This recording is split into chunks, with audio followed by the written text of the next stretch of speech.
오늘 말씀은 1절에서 이렇게 시작하고 있습니다. 이것도 솔로몬의 잠언이요 히스기야의 신하들이 편집한 것이니라. 이제 잠언 25장부터는 솔로몬 잠언의 두 번째 모음집입니다. 히스기야 왕의 신하들을 통해서 편집했다고 말씀하고 있습니다. 여러 가지 솔로몬이 남긴 여러 가지 말들을 모으고 분류하고 정리했다는 그런 뜻입니다.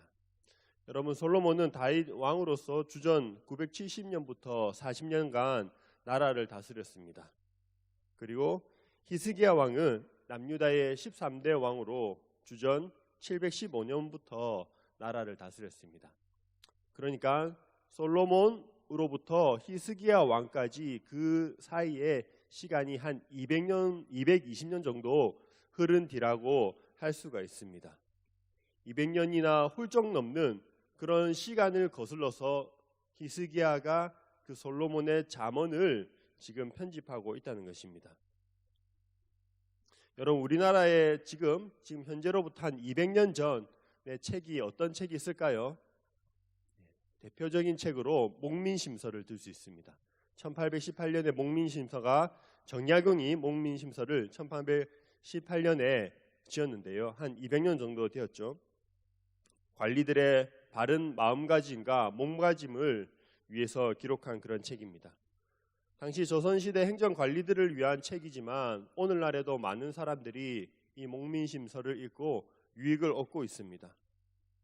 고전에서 답을 찾다라는 그런 말이 있듯이 시간이 많이 흐르고 아무리 상황이 바뀌어도 유용한 그런 책들이 있습니다.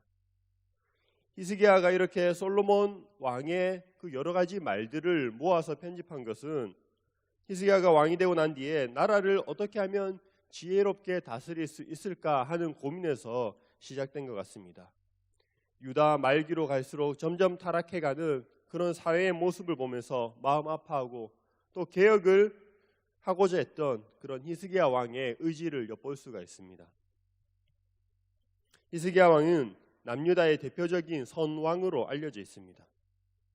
하나님께서 기뻐하시는 일들을 행하고자 했습니다. 대표적인 일이 유월절을 지키는 일이었는데요. 오랫동안 이스라엘 왕들은 유월절을 지키지 않았습니다. 히스기야는 율법책을 통해서 유월절이 반드시 지켜야 하는 절기임을 깨닫게 되었고 실행에 옮깁니다. 유월절을 지킨다는 것은 하나님께 크신 하나님, 구원을 이루신 그 하나님을 기억하며 영광을 돌리는 일이었는데 지금까지의 왕들은 이런 일들을 살피지 않고 있었던 것이죠. 오늘 말씀 2절에서는 이렇게 말씀하고 있습니다. 이를 숨기는 것은 하나님의 영화요 이를 살피는 것은 왕의 영화니라. 보물과 같이 숨겨진 그 하나님의 일을 하나씩 살피고 그것을 드러내는 것이 왕의 일이라고 말하고 있습니다. 사랑하는 성도 여러분, 우리가 히스기야의 신하가 했던 것처럼 우리는 따로 이렇게 말씀을 모으고 분류하고 편집할 필요가 없습니다. 우리에게는 완성된 이 성경, 하나님의 말씀이 우리의 개인의 손에 들려져 있습니다. 하나님의 말씀은 시간이 아무리 흐른다고 하더라도, 시대가 바뀐다고 하더라도 변하지 않는 진리입니다. 오늘날 현대를 살아가는 우리에게도 필요한 그런 지혜의 말씀이 담겨져 있습니다. 급변하는 시대에 사람들은 어떻게 하면 이 세상을 잘 지혜롭게 살아갈 수 있을까 여러 가지 방법들을 연구하고 있습니다. 하지만 하나님을 믿는 우리 모두는 아무리 시대가 변해도 근본 그 원리는 변하지 않는다는 것을 기억할 필요가 있습니다. 3,000년 전에 하나님, 4,000년 전에 그 하나님이 변하지 않았기 때문입니다. 하나님은 어제나 오늘이나 동일하신 분이십니다. 하나님이 변하지 않는다는 것이죠. 또한 이 사람도 마찬가지입니다. 최초의 인류였던 그 아담과 우리의 본성이 변하지 않았습니다. 하나님의 형상을 닮은 인간 본연의 모습은 변하지 않았습니다. 그렇기 때문에 아무리 오래된 하나님의 말씀이라고 하더라도 그 말씀이 여전히 우리에게 유효한 것입니다. 우리가 해야 할 일은 마치 이 모래에서 금을 찾는 그런 심정으로 하나님의 말씀 가운데 있는 보배로운 일들을 발견하고 그것을 드러내서 삶에 적용하는 일입니다. 우리 모두 말씀을 읽고 또 연구하고 말씀을 살핌으로 인해서 하나님이 우리에게 원하시는 일이 무엇인지 깨닫기를 소망합니다.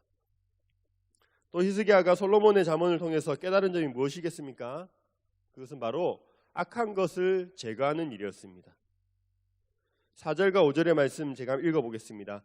은에서 찌꺼기를 제하라. 그리하면 장색에 쓸만한 그릇이 나올 것이요. 왕 앞에서 악한 자를 제하라. 그리하면 그의 왕위가 의로 말미암아 견고히 서리라.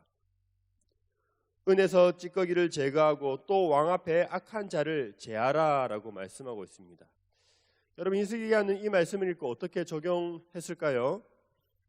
열왕기하 18장 3절과 4절을 보면 좀 알 수 있는 부분이 있는데요.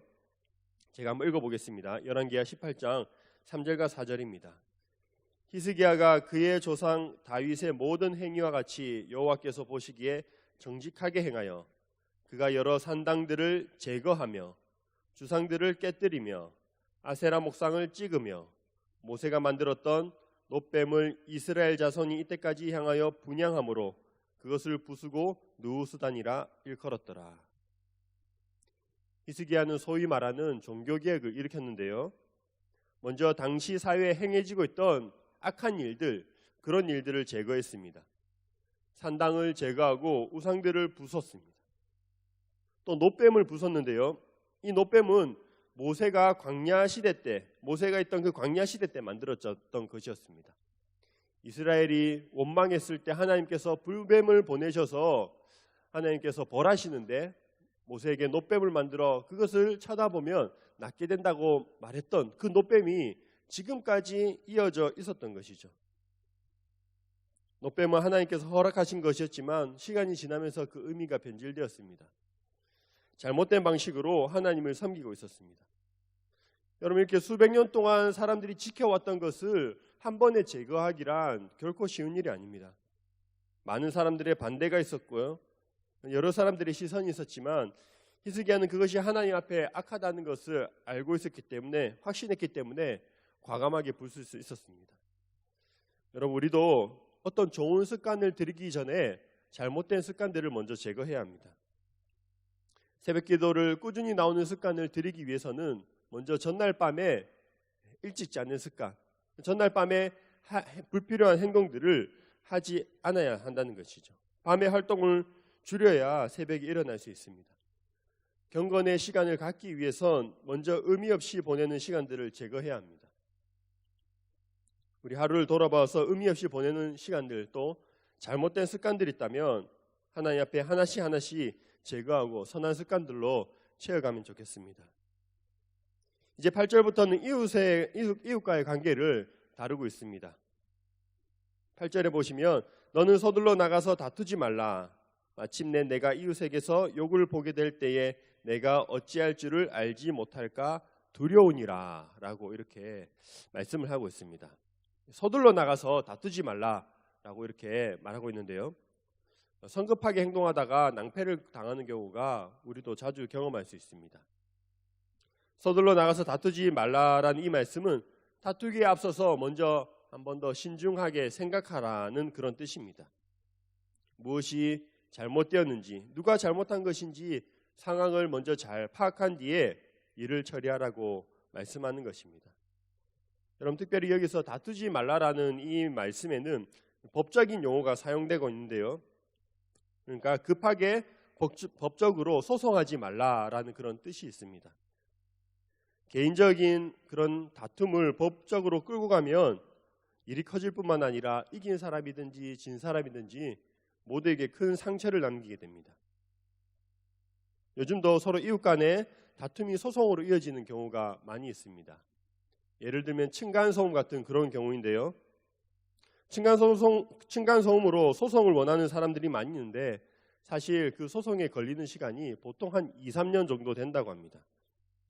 그리고 그렇게 시간이 흘러서 오랜 시간을 들여서 승소를 하더라도 가해자가 받는 그런 벌금은 한 100만 원 정도라고 합니다.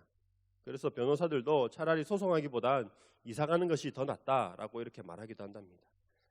성급하게 소송을 했다가 서로 피해만 더 커지는 것입니다. 필요한 경우에는 우리가 법적으로 해결을 해야 되겠지만 소송보다는 소통으로 해결하는 것이 훨씬 더 현명한 방법이라고 할 수 있습니다.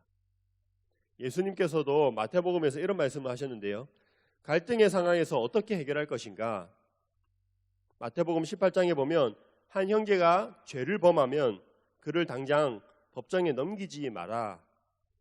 법정에 당장 넘기는 것이 아니라고 말씀하고 있습니다. 한 형제가 죄를 범하면 그 사람을 만나서 일단 공고하라 이렇게 말씀합니다. 그래도 안 되면 한두 사람을 데리고 가서 증인으로 세워서 말하도록 합니다. 그리고 그렇게 안 되면은 또 교회에 데리고 와서 교회 말을 듣도록 합니다. 그래서 또 안 되면 이방인이나 세리와 같이 여기라라고 말씀하고 있습니다. 성급하게 일을 처리하기보단 단계를 두고 그렇게 진행하라는 것이죠. 교회 안에서의 갈등은 더욱더 그러합니다. 교회 안에서 발생한 갈등을 세상 법정으로 끌고 가는 것은 자기 얼굴에 침을 뱉는 것과 다름이 없습니다. 여러분, 어떤 일에 있어서 다툼이 커지는 이유는 그 일 자체보다 서로의 감정 싸움 때문에 일이 커지는 경우가 많이 있습니다. 문제 자체에 집중하기보다는 서로를 향한 비방 때문에 다툼이 더 커지고 또 결국 법정 싸움까지 번지게 됩니다. 그래서 잠언 25장 9절도 이렇게 말하고 있습니다. 너는 이웃과 다투거든 변론만 하고 남의 은밀한 일은 누설하지 말라.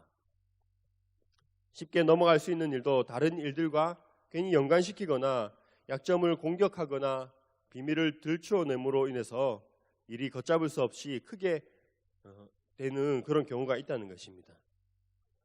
그러기에 갈등의 상황에서 어떤 일을 성급하게 흥분해서 감정적으로 처리하기보단 냉철한 이성으로 단계에 맞춰 지혜롭게 판단할 수 있어야겠습니다. 말씀을 마무리하도록 하겠습니다. 사랑하는 성도 여러분, 히스기야 왕이 이 솔로몬의 잠언을 신하들을 통해서 편집하도록 했다는 것은 이 왕이 히스기야 왕이 얼마나 지혜를 사모했는지 알 수 있는 부분입니다. 오늘 말씀 12절은 이렇게 말씀하고 있는데요. 슬기로운 자의 책망은 청종하는 기에 금고리와 정금 장식이니라.